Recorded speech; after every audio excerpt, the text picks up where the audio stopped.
Ladies and gentlemen, welcome back to New Japan Pro Wrestling's G1 Climax 26. We are on day 15, and we are about to watch a singles match, but typically what we usually see before intermission is a bunch of tag team matches, and there will be plenty of those after this singles match. But to get things started, we've got David Finlay taking on G1 competitor Katsuhiko Nakajima. This is I normally don't like to call a match before it even begins, but David Finlay is in way over his head here. I think it's going to be a definite opportunity for David Finlay to learn, but I really don't think he actually has a chance at winning this. Oh, partner, I'll even be harsher than you are. I think this is a lamb going to slaughter. I like David Finlay. I think he's got a hell of a lot of potential. But Nakajima, the disparity in skill level is just too much for David Finlay to overcome, in my estimation. I wasn't going to go there, but you're probably right. So let's get this thing started. We have our New Japan World player set to 13 minutes and 50 seconds. That's 1350.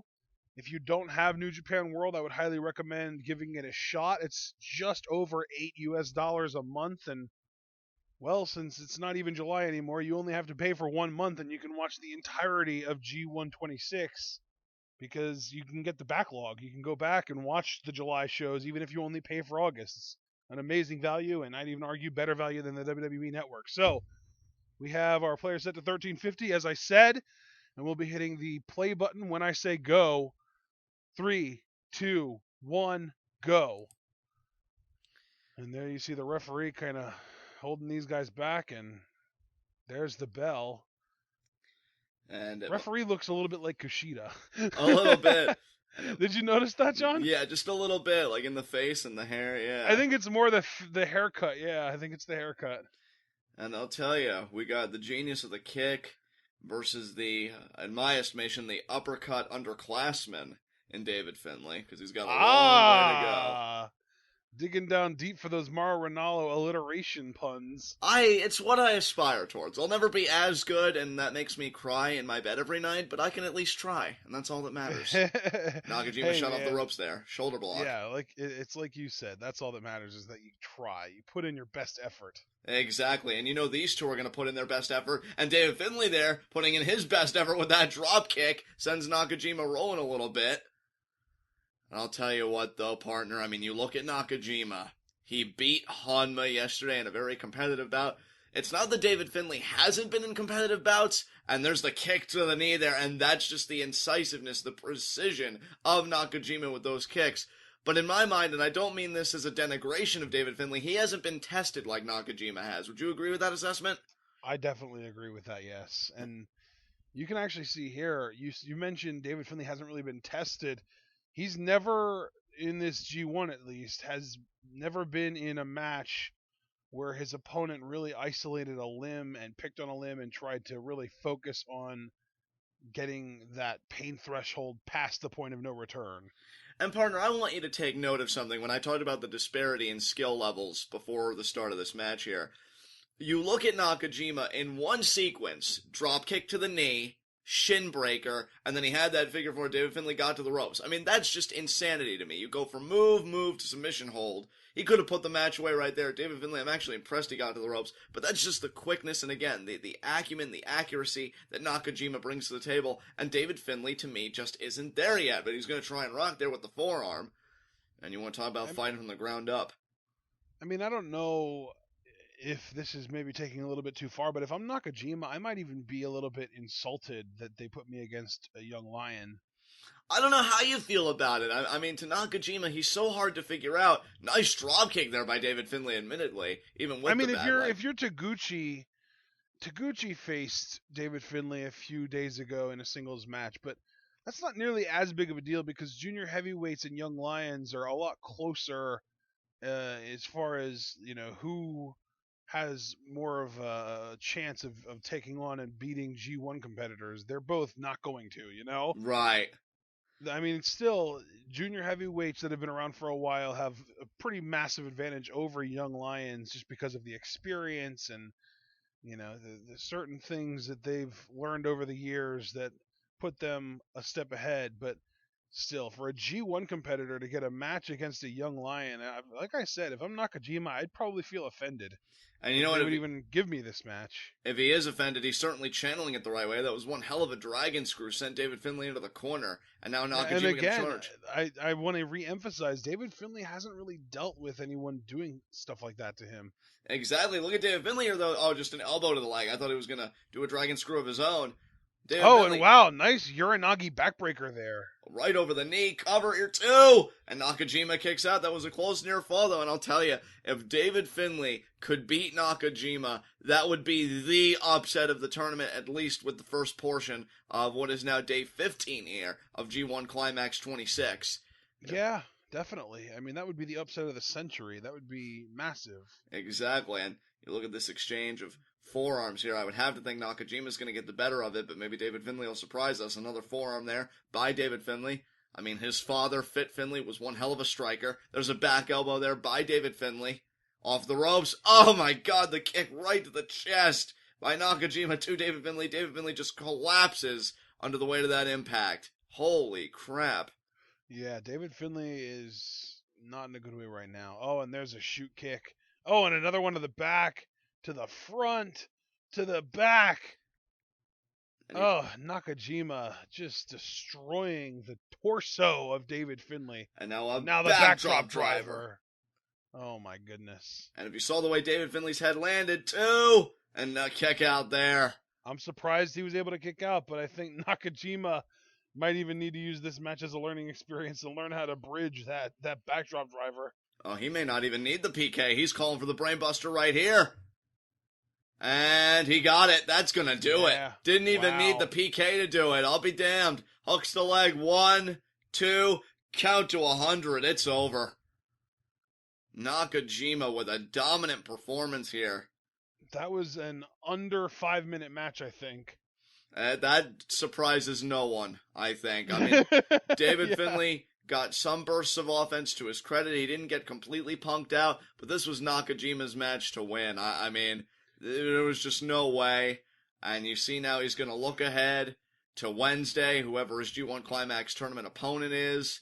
And David Finlay, I think even calling him a roadblock, maybe giving him a little bit too much credit.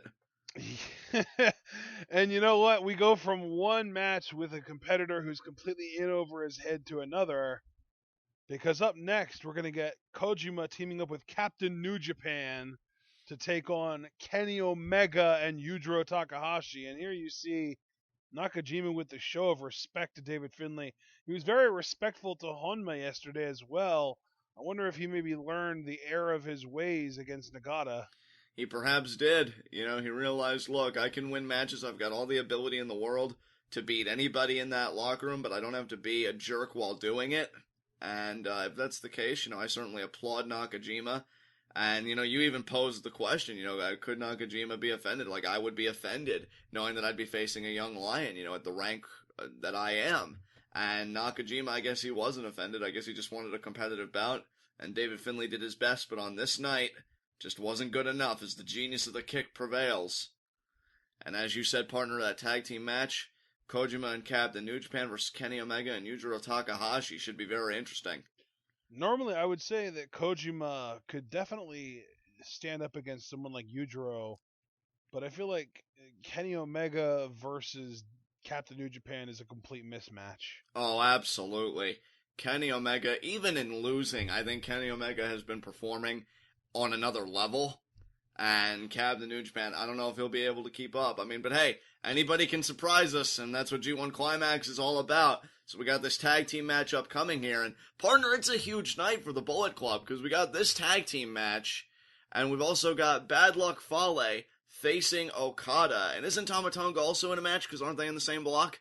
Yeah, actually, Tama Tonga's facing Marufuji, and that's actually going to be the first of our 5 G1 Climax A-block matches today. I can't wait for that. That's going to be such a fun match. So yeah, that's going to be a battle of speed. Who is faster? Who is quicker? Who can throw the quickest strikes? Who can evade their opponent's attacks best? That's going to be, that's going to be a sort of a flash of lightning kind of match. I certainly agree with you, partner, and this is a huge night for the Bullet Club, given the quality of opponents that they're facing, save for this tag match. You know. Yeah. Kojima is very credible, very legitimate, but man, he got stuck with Captain New Japan. Exactly. That's the kiss of death in these tag matches.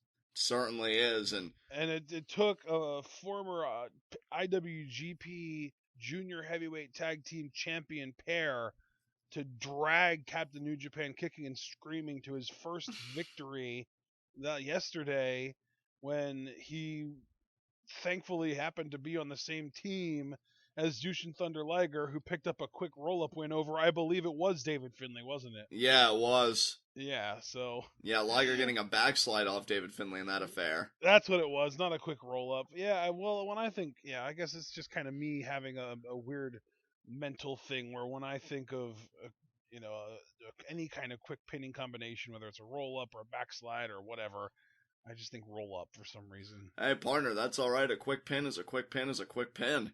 As we got... Yeah, and there's Takahashi, and... he's significantly less interesting when he doesn't come out with an extremely attractive Asian lady. I think you just spoke for at least 90% of the male audience there, partner. And probably even a good chunk of the female audience, too. That's true. That's very true. As Bullet Club, I love that Yujiro shirt says Tokyo Pimps, and Kenny Omega is rocking Young Bucks merch. That's amazing. Kenny Omega's got to be feeling great, partner. He beat Yuji Nagata yesterday. So he is now 4-3. Kenny Omega's in a great place right now with a lot of other people, and it's going to be time soon to thin the herd. That's going to come Wednesday, and let's see if Kenny Omega can stay in the race. I mean, hey, man, say what you will about Yuji Nagata being, quote-unquote, past his prime. He still has a few wins in this tournament, and I don't think he's done winning. I think he's got a win or two left in him for the rest of the tournament. I would certainly agree with you, and I could be wrong about this numerically speaking, but I'd like to think that Nagata's performing better than he did last year. I just remember last year not being too kind to Nagata, so I certainly think he's redeemed himself in that regard. And the crazy thing is, even at 3-4, Nagata is still not technically, mathematically eliminated from the tournament, because if he wins his last two matches and Naito loses his last two matches, Nagata has the head-to-head victory over Naito. That's very true. Man, that's crazy. I know, that's what I'm saying. And there's Captain New Japan, and to all Kojima fans, I would just like to say that I'm so sorry, because this may not go your way today, but we'll see. Actually, you know what? I said he's not mathematically eliminated, but now that I think about it, Kenny Omega is facing Naito. Right. So if Naito wins, that would put him above Nagata, even if Nagata does win out. If they draw, Naito's still above Nagata, because then he would have 11 points and Nagata would have 10, even if Nagata wins the rest of his matches. And if Kenny Omega wins, then Kenny Omega would have the same record as Nagata if Nagata wins out, and Kenny Omega beat Nagata one-on-one. So technically, I guess Nagata is mathematically eliminated. Oh, wow. Okay, then. Well, there you have it, guys, as we got Yujiro Takahashi working over Captain New Japan in the ring, Kenny Omega isolating Kojima on the outside of it. Kenny Omega's fate rests in his own hands. If he can win his final two matches, he is actually going to win the block. And I'll tell you, partner, I don't think Kenny Omega would want his fate anywhere else. I think he likes the idea that it's in his own hands. And then his last two matches are also really against difficult opponents. He's got Nakajima, and then he's got Naito. It's not the kind of schedule that I would want to be looking at, but if anyone can handle it, it is Kenny Omega. Given the match that Shibata brought out of Kenny Omega, I can't wait to see what Nakajima can do. And Captain New Japan actually ducking it, and now they stop Captain New Japan. That's different. Wow, and then they do the double kick to the midsection. I love that just because Captain New Japan uses that stop move and he wants other people to abide by it, he abides by it. Right. Like, well, I'm polite and I'll stop for you, but then you have to stop for me later. And they're just like, ha ha ha ha. Exactly. You're foolish. Another sucker. That's how I imagine Kenny Omega talking. I know it's not exactly how he talks, but I just imagine him sounding like that anime villain. Well, I mean, that's right up Kenny Omega's alley, so you're not far off. That's just the way he moves and everything is just so anime villain. And look at this. Takahashi with just the hands on the chest, such an arrogant pin. And you know what? If anyone has earned the arrogant pins, it's Captain New Japan. You know what? You took the words right out of my mouth, because I was even getting ready to say, like, I can't even get on my pulpit and be like, oh, you need to take every match seriously, and you need to hook the leg. It's just, no, man. Well, how many times has Yujiro already beaten Captain New Japan by just laying across his back and draping himself over him? Exactly, with his hands folded behind his head like he was sunbathing or something. Or like he was receiving and, you know, like, you're absolutely right. So, Captain New Japan, man, do better. Take stock of your life, man. I'm begging you. Maybe your career. Kenny Omega now could be a vertical suplex here. Captain New Japan trying to resist. I think he's just, like, tired of all the verbal bullying, and he's just like, I'm gonna show you now guys. He's gonna get Takahashi to help him. You needed help to suplex Captain New Japan, and you still aren't doing it. You're still not. What is going on with the Bullet Club? Are you kidding me? And they got it. They got it finally. It took them long enough. And now even Kenny Omega threw his arms up like, what was that? Why did that take so long? No. Oh my god. I love, you know what though? You have to give Kenny Omega credit. He pretty much, with his body language, expressed what we were thinking, so. Yeah, he really did. Like, what just happened there? Nice forearm by Kenny Omega. Shoot. That might have been the most credibility. Oh, Kenny tried to stop Captain New Japan, but he did the shoulder block anyway. Wow, what a douche you are, Captain New Japan. And now the tag to Kojima there. Not even abiding by his own rules. What are you doing? He's getting really desperate, and I'll tell you, Kenny Omega's going to be feeling pretty desperate on the receiving end of these lightning chops. If you're desperate and you're Captain New Japan, the best thing you can do is tag in Kojima. So maybe you were right, John. It worked. Exactly. There's just a straight right hand. Omega Oh, God. And now we're going to get some proper lightning chops on a bare chest. Oh, and Kenny Omega can't even see. He's blinded because of the shirt. And oh, my God. Why is everybody... Are you sure it's the shirt that's blinding him and not the pain? Exactly. Oh, and the forearm. Watch out. Where's Yujiro? Yujiro's got to be coming here. Kenny Omega still has the shirt. Okay, finally. That was kind of bothering me a little bit. And look at that. With the broom? Really? Beating him off the turnbuckle with the rope. This match is getting way out of hand, people. This is getting match nuts. Is great. And it's only going to get better from here, because up next is Los Ingobernables de Japón. Yeah, buddy. Kenny Omega bumping and grinding. And there's Kojima with the forearms. Oh, man. Now discus forearm by Kojima. He's going to go off the ropes here. Knife edge chop, though, by Omega. Nice chop. No, Omega off the ropes. Going to be the Kotaro Crusher, and he got it. Yep.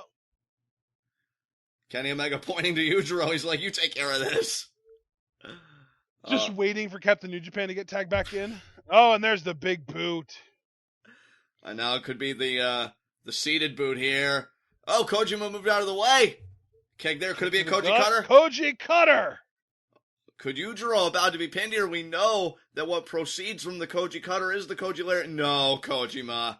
No, Kojima, you ruined it. You know better than this, Satoshi.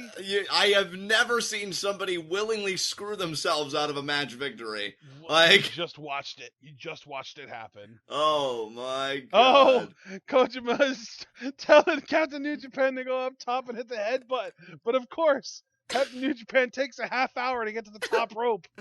Oh, my God.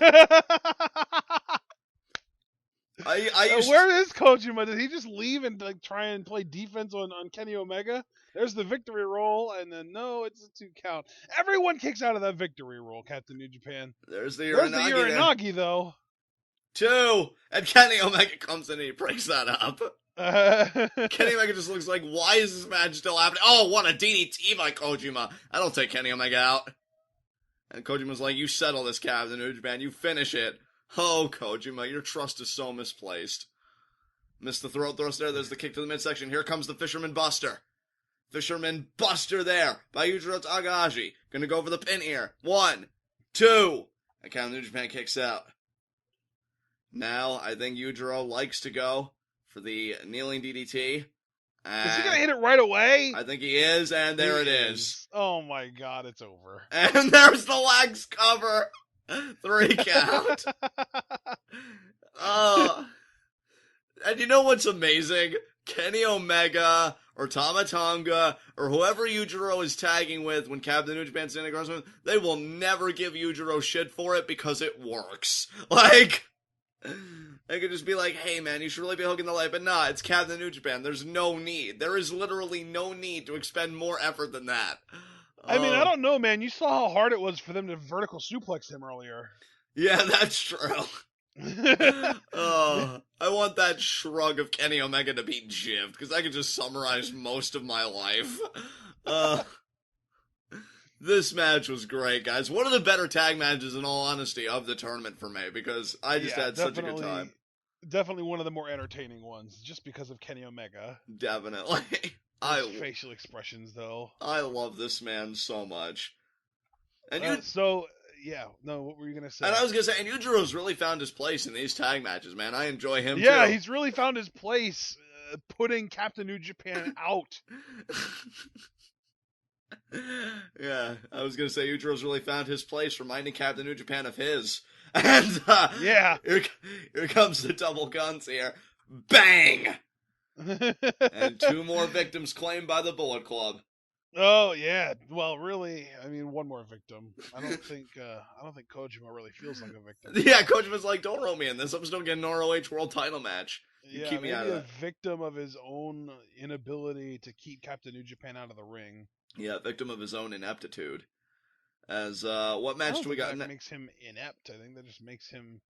I don't know. A jerk. When you look to a man that's constantly eating the pin, and your thought process is, yeah, this tag will totally work.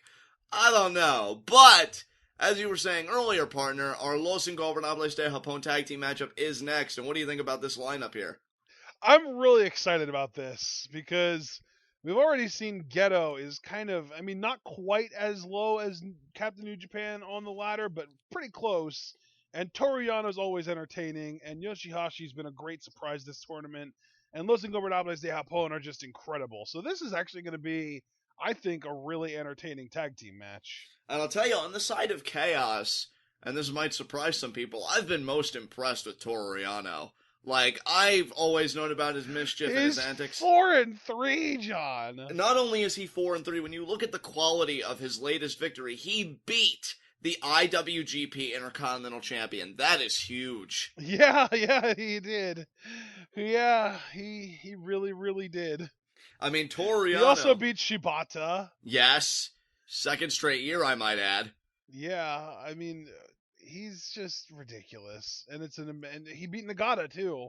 He beat Nagata by tying his feet on the outside and getting back in the ring before the ref count ended. I mean, I gotta ask you, partner, because we've already talked about the Intercontinental Championship possibilities. You know, Evil beat Elgin, Naito beat Elgin, and we feel like they're gonna cash in their chips, or at least try to. Do you think Toru Yano's gonna follow suit? Do you think we're gonna be seeing Toru Yano in an Intercontinental Championship match sometime soon?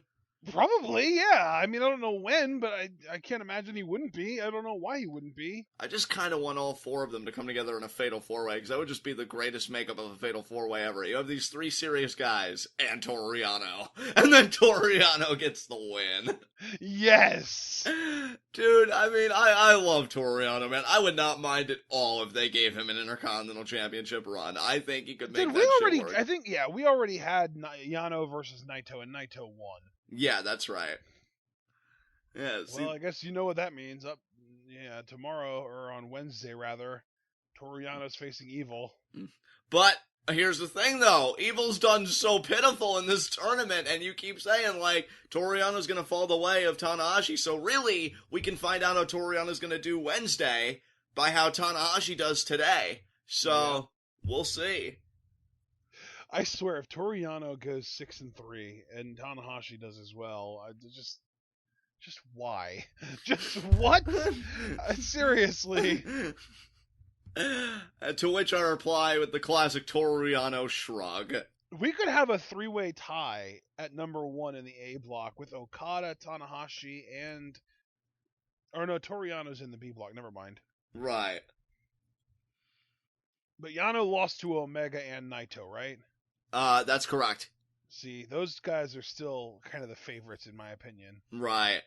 Because those guys could both go 6-3, and even if Toru Yano wins out, he'd be 6-3, and then he'd still not be number one in the block. Right. He needs some help, brother. He needs some help. As you see, Naito, he certainly didn't need any help beating Evil yesterday. That was quite a matchup between those two, but in the end... Actually, if Naito wins on Wednesday in his match against YOSHI-HASHI, that would mathematically eliminate Toru Yano from being able to win the tournament. Wow.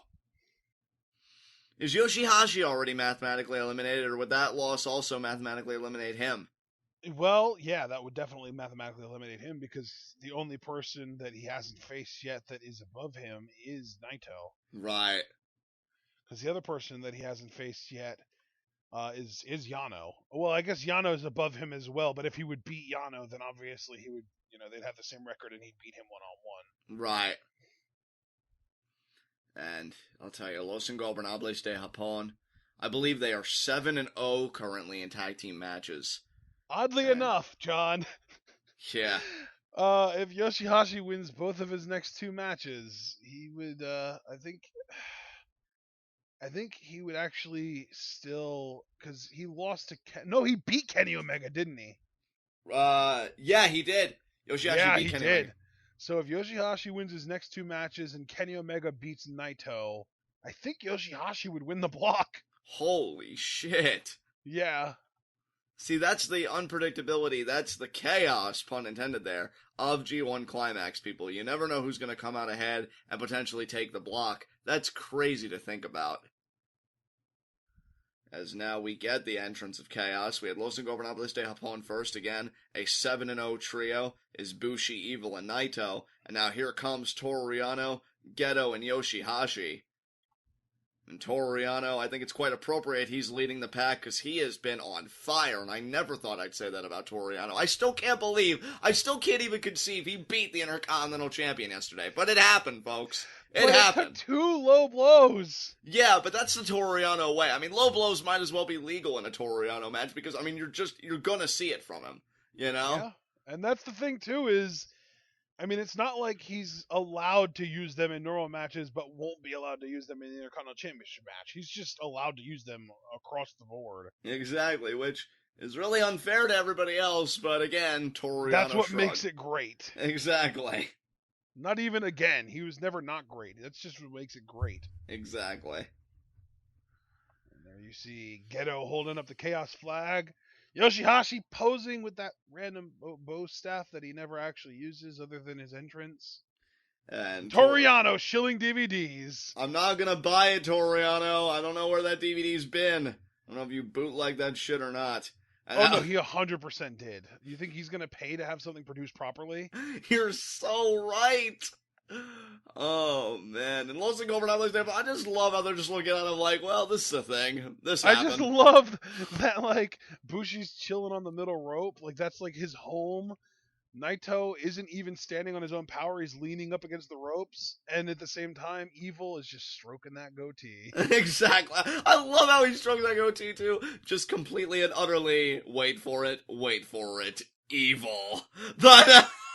Yeah, man, this is crazy. We got a really fun YOSHI-HASHI wants a handshake? Yeah, that's not gonna happen.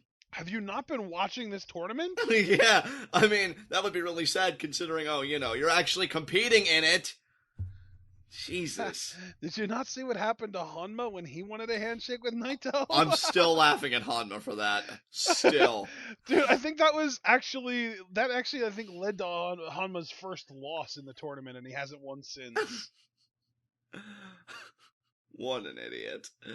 So we get a preview now for Wednesday. YOSHI-HASHI versus Naito. Yeah, because he beat Shibata, and then he beat YOSHI-HASHI, and then his next match was... Oh, no, it was against Kenny Omega. Never mind. Okay. But still, I mean, Naito only further contributed to the downward spiral that is Honma, so... Oh, definitely, without a doubt. Now here comes Evil, who his opponent is Toru Yano. So we go from preview to just, this tag team match having Chaos and Los Ingobernables represented by YOSHI-HASHI and Evil respectively. Evil shoots YOSHI-HASHI off the ropes. YOSHI-HASHI tries for a shoulder The block. double shoulder block. Oh, but Evil goes for the lariat. YOSHI-HASHI ducks. The flip DDT already. Yeah, I can't believe he brought that out this early in the match. And Naito's just like, easy. It's all about me. You know? Tranquilo. There you go. And now Evil sent into the corner. YOSHI-HASHI, there's a knife edge chop there. Great momentum behind that. YOSHI-HASHI is really kind of dominating Evil, isn't he? Yeah, I think YOSHI-HASHI's fired up. I think his loss yesterday certainly kind of awoke something inside of him here. And now BUSHI. Oh, yes, BUSHI. And Naito with the drop kick. Wow. I love when Naito delivers a drop kick and then just chills on his back for a minute. Exactly. Like, Naito is always just so calm, and I think that's such a great asset to have in the ring, because normally people would be a bundle of nerves, as he's got YOSHI-HASHI now prone in the Tree of Woe, and he's just stomping away here. And there you can actually see the Tree of Woe. I wonder if Naito's planning on doing like a drop kick or something into that. I don't know. Maybe just torturing him. But see, this is how precarious the Tree of Woe is, people. Notice how Naito could just walk away, and he knows YOSHI-HASHI's going to be there. He's even arguing with the ref. YOSHI-HASHI hasn't moved. I think he's going to try and move, but now Evil coming over, and there's another stomp there. You saw YOSHI-HASHI, his hand trying to grip the rope, I guess maybe to get some leverage. But every time he's stomped, it just, sucks the wind out of him. And now, BUSHI going to do something here. And another stomp there, and now YOSHI-HASHI finally falls out. That was a bad way for YOSHI-HASHI to be, and now we're going to get the shirt choke. And it distracted the referee. Yeah, YOSHI-HASHI went from really dominant in the early going to now struggling. And he's just motioning for the ref. Ref, please see this. I'm dying. Like my airways are being cut off here. I'm sorry. It's just hilarious to me that Evil steps in and kicks YOSHI-HASHI without being legal, and the referee reprimands him, all the while BUSHI is choking the life out of him. But that just shows you how cohesive a unit Los Ingobernables de Japón really is. Like, they can execute 3 moves ahead. You do the kick, and then you come over with the shirt, and then I'll do this. It's just, how does Chaos even stand up to that? As now and the crazy thing, too, is Evil and Naito just had an absolute war yesterday, and they're back to being on the same team and on the same page today. That's a great point, partner. And there's an inverted atomic drop there by Naito. Shoves YOSHI-HASHI in the corner. It's going to be the leg trip here, preceded by the triangle drop kick, and we got it. And now... Oh, and Evil ran across the ring to clear... And BUSHI did, too, to clear the apron. You know what we're really lacking in this match? What's that? Toru Yano. Yeah, you're right. He needs to be the hot tag. Just immediately comes in and goes after the turnbuckle pad. Yes. I'm surprised he hasn't undone the turnbuckle pad in his corner, just getting eager to wait for it. Look at that. YOSHI-HASHI was trying to mount something, and Naito shuts it down. Oh, he could still counter here. Neck breaker. Neck breaker. He got it. YOSHI-HASHI needs to make a tag here, and he's so close to Toru Yano. Toru Yano's going to get the hot tag partner. Here we go. Race for that turnbuckle pad. He got him. He ducks. Yes! Goes after the turnbuckle pad. Oh, but he couldn't finish the job. Now he's going to finish the job. Fastest hands in the Far East, guys. You're damn right. And Toru Yano. And he ducks. Yano, and he turns around. But grabs the hair. And forearms there by Evil. These guys are opponents on Wednesday.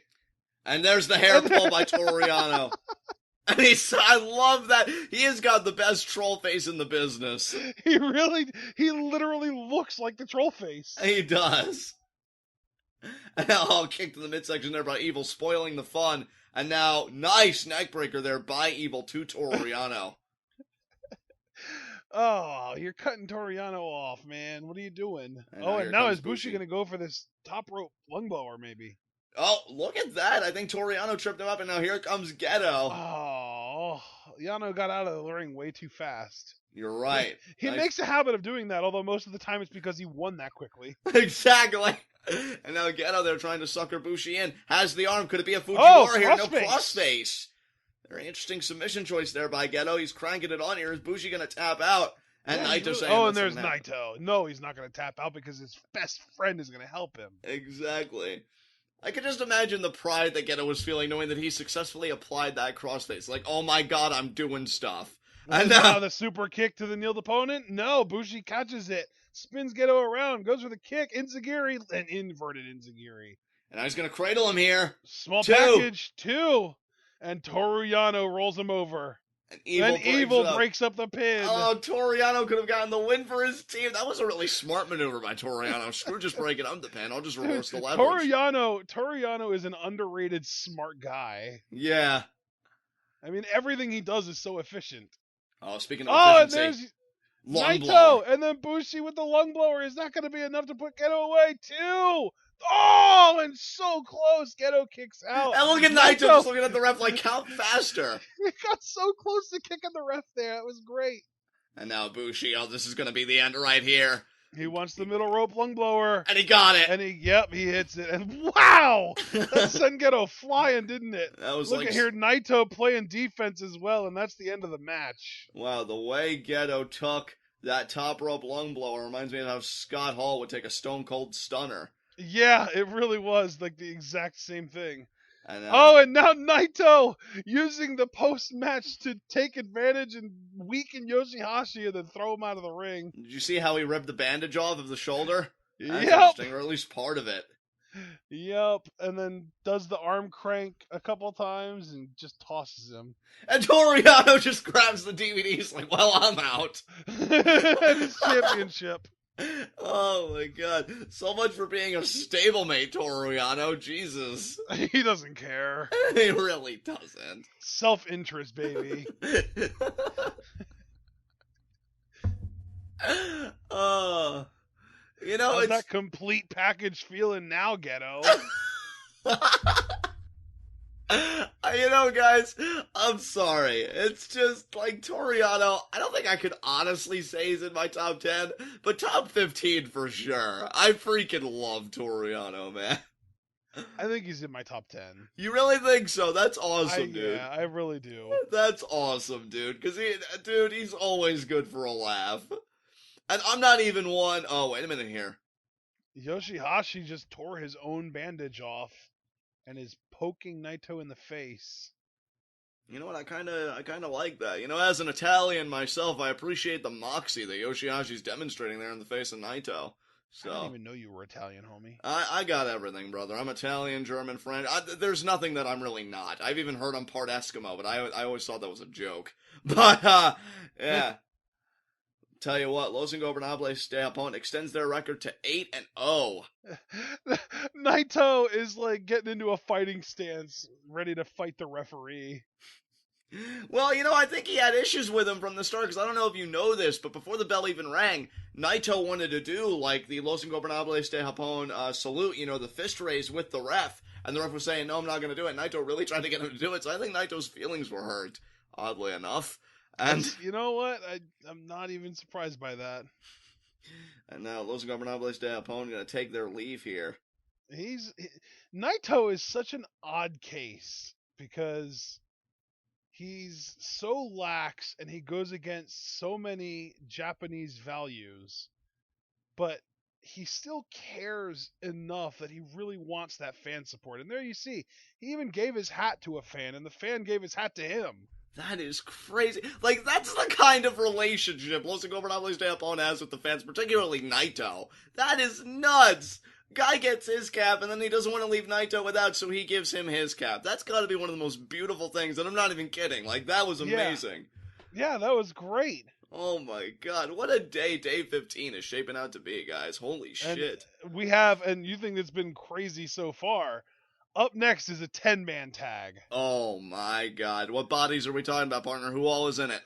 Just imagine everybody else that you can possibly imagine, and they're probably in it. Oh, you're probably right. And yeah! Elgin, Shibata, Kushida, Taguchi, Juice Robinson, taking on Nagata, Honma, Nakanishi, Liger, and Tiger Mask. Yeah, I still can't get over that Nakanishi's graphic gives him more hair than the actual Nakanishi possesses. But obviously it was taken when he had more hair. Yeah, they need to update that, like, yesterday. That really bothers you, doesn't it? I'm a stickler for accuracy. I want my graphics to have proper representation, damn it. You must really have hated the last, like, 4 years worth of Undertaker WrestleMania graphics then. Yeah, I'm like, you don't look that good. Oh, man. Who do you got in this 10-man tag, partner?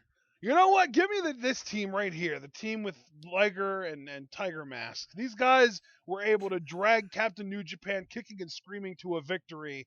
I don't think it's possible for them to lose. And you know what, with the little groove that Liger has found himself in, I wouldn't be surprised to see him get the winning pin, and that's sharing a team with G1 Climax tournament competitors like Honma and Yuji Nagata. So, Well, I mean, he's found a niche catching young lions off guard with weird pinning combinations, and Juice Robinson is on the opposing team, so maybe that'll be our finishing pinfall. maybe it will be. I mean, that is a stacked team right there.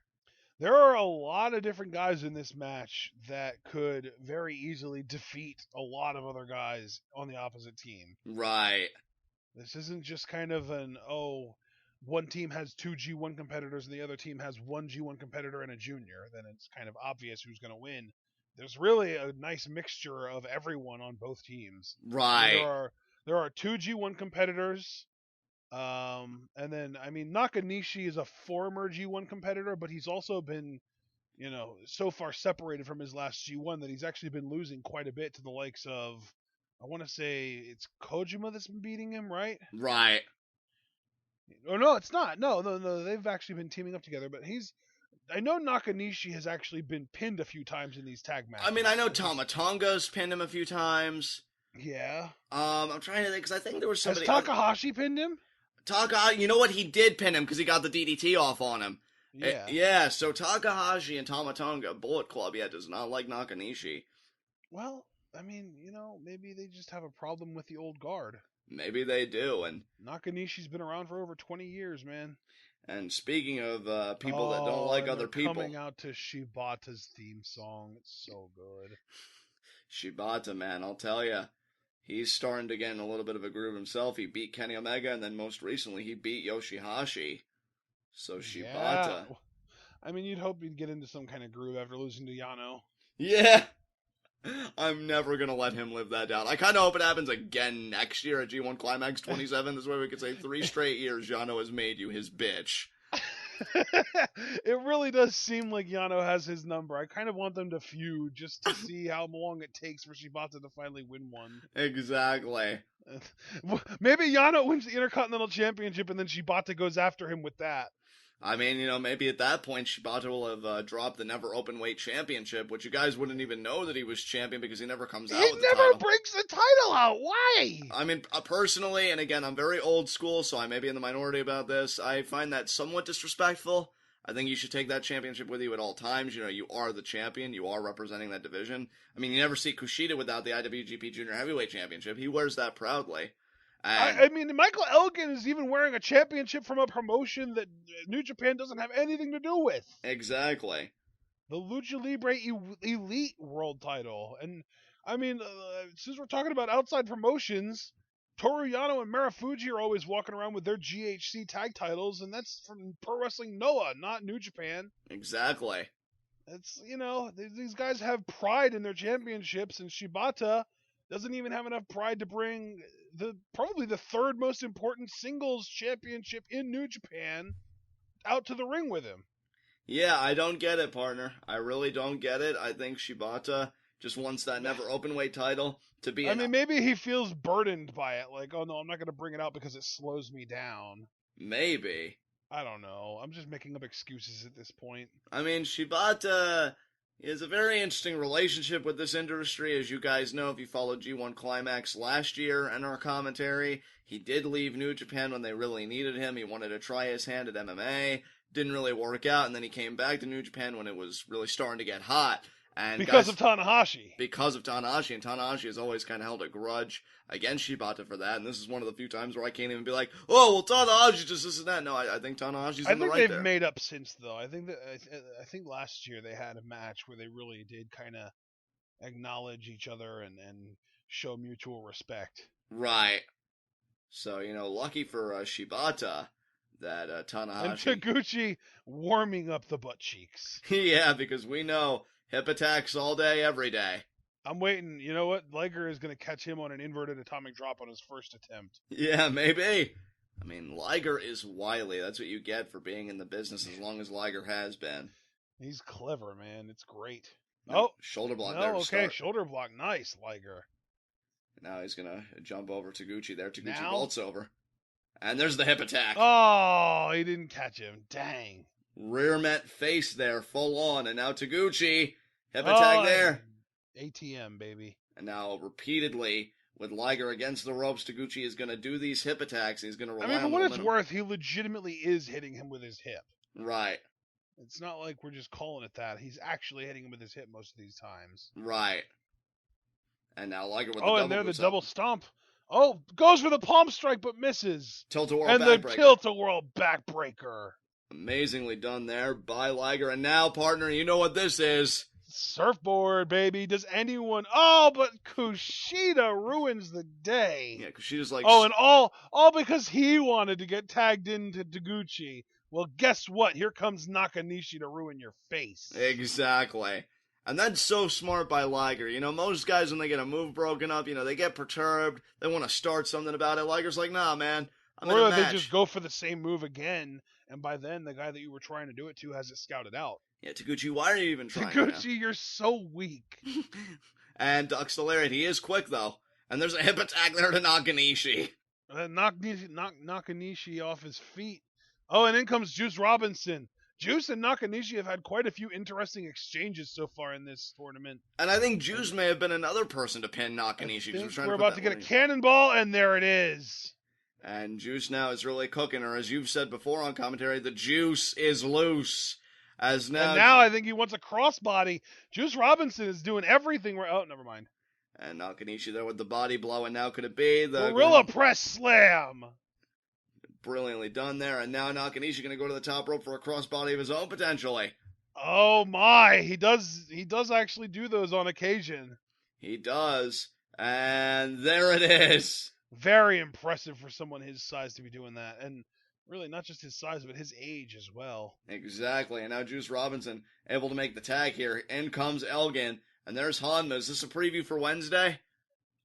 I can look, and I'll tell you, it is. Yes, it is a preview for Wednesday. Honma Elgin. Huge opportunity. Honma Elgin and Shibata is taking on Nagata.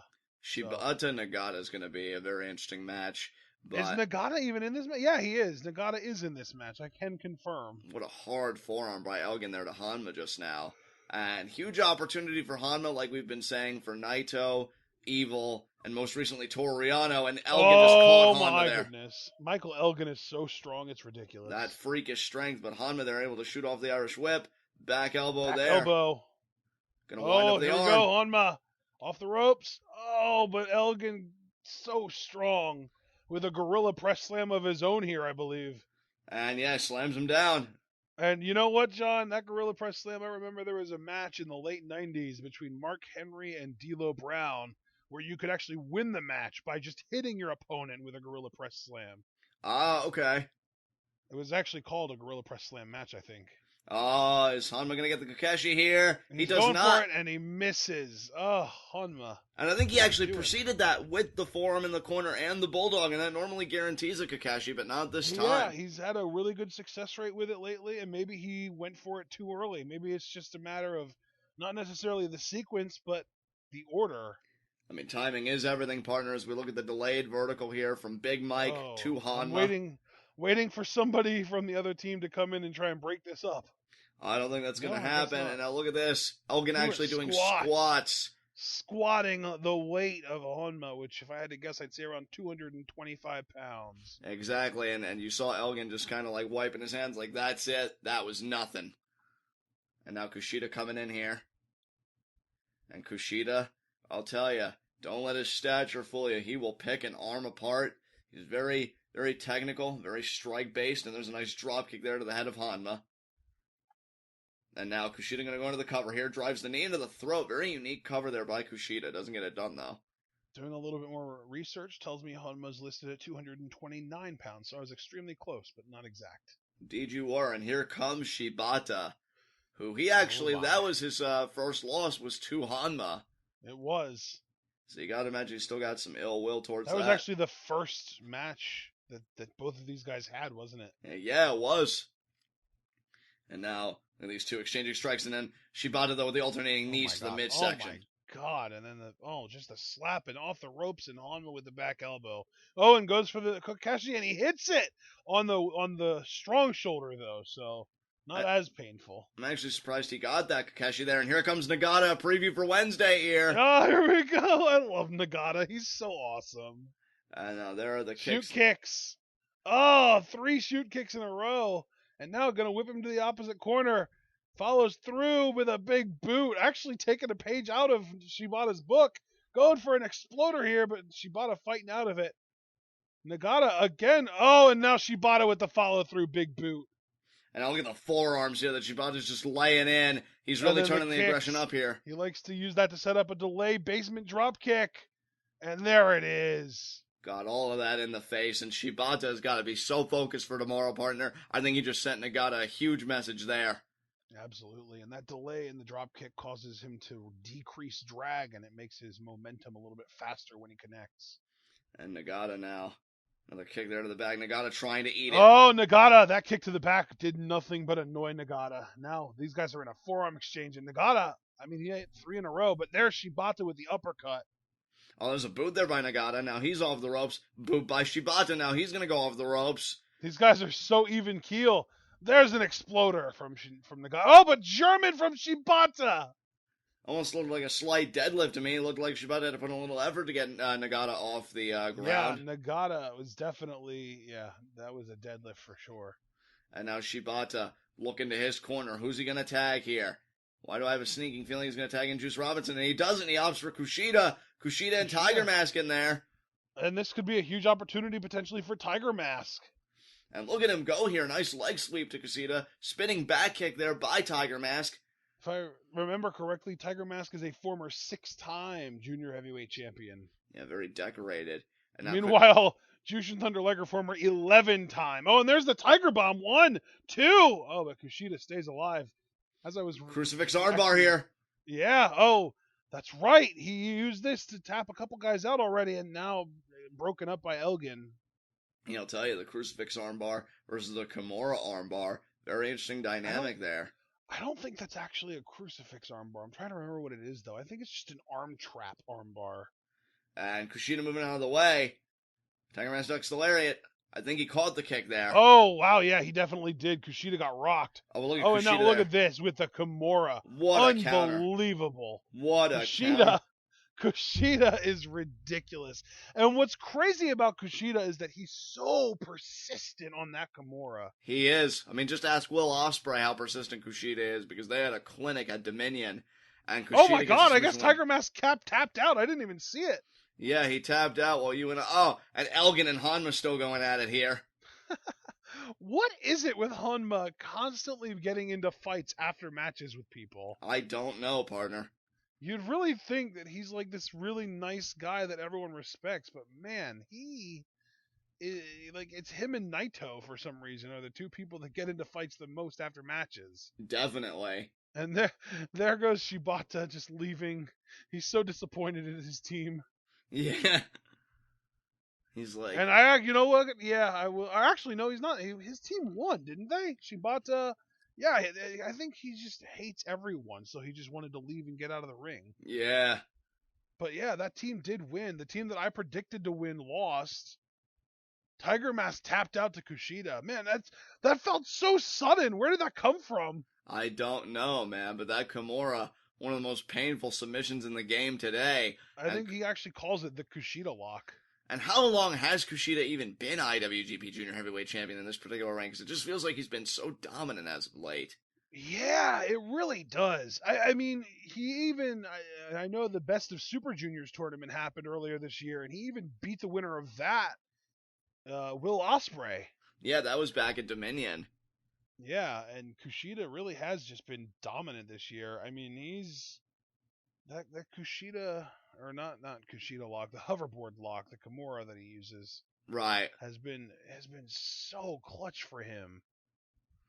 Now look at that, just shining up that championship. And the junior heavyweight championship, yeah, I mean he's held that since last year, I want to say maybe. Wow. Actually, no, dude, didn't he win that at Wrestle Kingdom 10? I think he might have. Yeah, I want to say he did. I think he. Yeah, who did he? Did he? You know what? Kenny Omega. He beat Kenny Omega for it. Oh, okay. I forgot that Kenny Omega was still a junior earlier this year, but yeah, And that was the day before Kenny Omega turned on AJ Styles and declared that he was joining the heavyweight division to go after the Intercontinental title. right. And Man, what a year this has been for Kenny Omega. absolutely. You go from being the IWGP Junior Heavyweight Champion, losing it on the 4th day of the year. The following night, you get a pin in a tag team match with the Intercontinental Champion. You go on to beat him for that title. And when you finally do end up losing that Intercontinental Championship, it's because you introduced a new stipulation to the promotion you're working in, the first ever New Japan ladder match.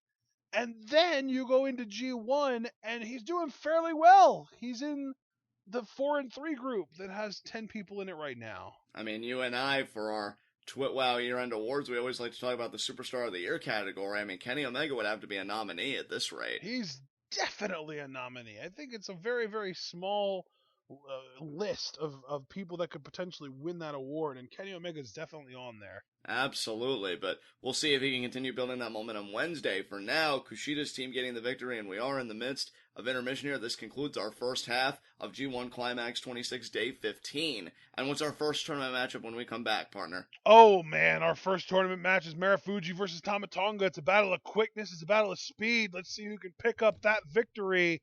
Stay tuned.